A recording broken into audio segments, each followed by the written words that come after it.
We've had no heating on in the house for the last 24 hours. My gnats have shrunk to the size of Robin. There's only one thing to do. Let's go watch Batman. Oh yes, baby.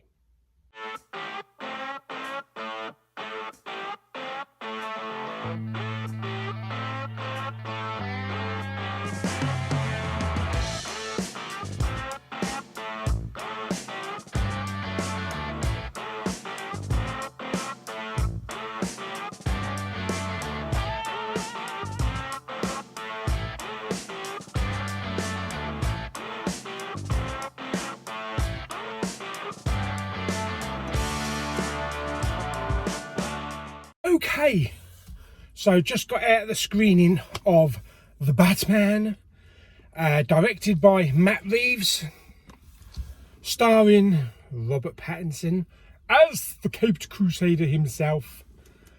Also stars Paul Dano as the Riddler. Zoe, what's her name? Zoe Kravitz, I think.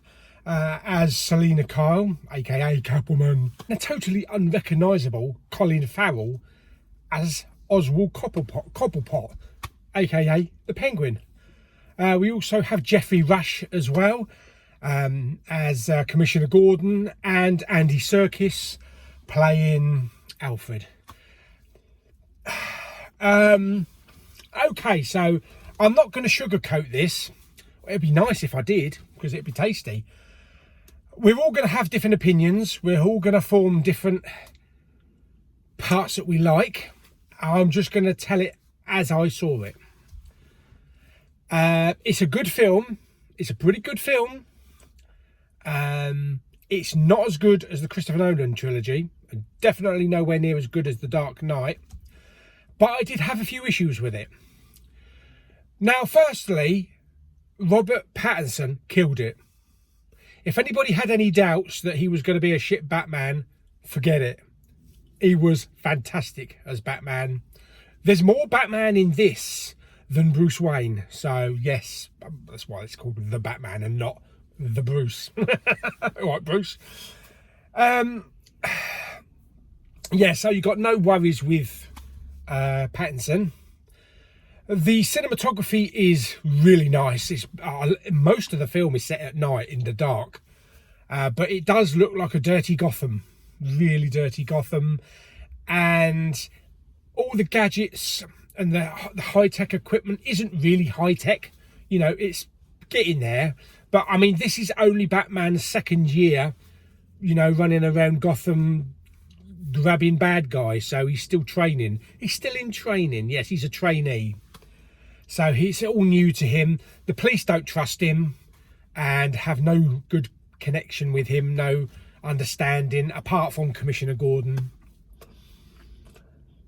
Very few gadgets in it. It's mainly the Bat car and the bike and some contact lenses. But I thought it was a good film. 3 hours, though, was stretching it a bit. I've got to admit, for the first hour of the film, I found it really slow.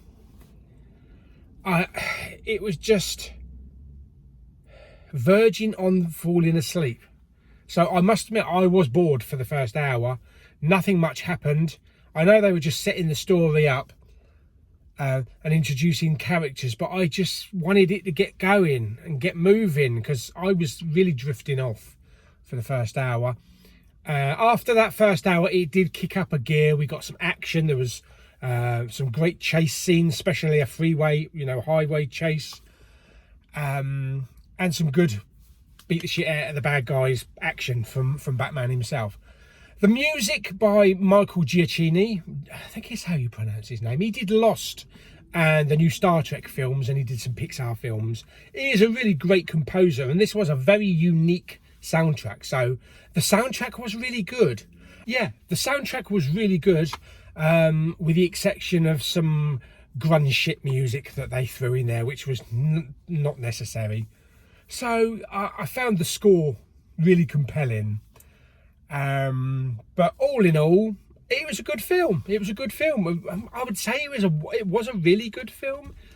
How it was structured together, and the cinematography, the music, the acting, no problems with that. Like, it was just overly long. Like I say, they could have shrunk it down to 2 hours.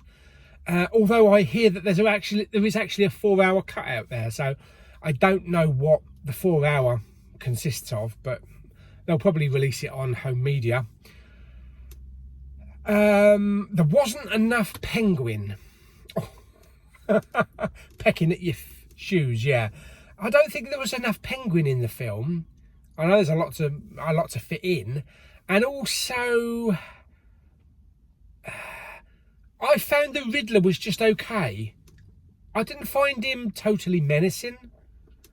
I still prefer Jim Carrey's Riddler, but yeah, it's more comic book. But the actor playing the Riddler, Paul Dano, I've never been a fan of his. I think he's an overrated actor, but he done an okay job. But it could have really been anybody under the mask. But that's my opinion. Will it make my top 10 films of the year? It probably will, but it'll probably be lower than 5. So between 5 and 10 when it comes out. Okay, so there we go. That is my review of The Batman, directed by Matt Reeves and starring that bloke from Twilight. So how would I rate it on a scale of 1 to 10? And I'm probably going to get totally slated for this.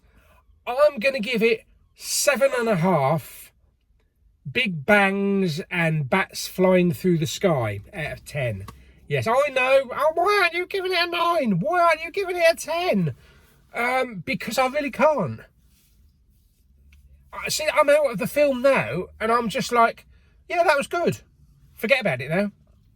I know I've put an order in for the Steelbook, but I'm not thinking about it. I'm not hyped up. I'm not excited. I'm not saying, oh my God, that was the best film ever. I'm just like, okay, I've been to the cinema. It's time to go home. It's just how I feel. I mean, if you enjoyed it probably a lot more than I did, then good on you. And we all like different things. I love Batman, but my heart is with the Christopher Nolan films. It always has been. And I also like Batman and Robin. So sue me. Anyway, that's enough of that. Anyway, I hope you enjoyed the video. Like it by giving it some thumbs up. Don't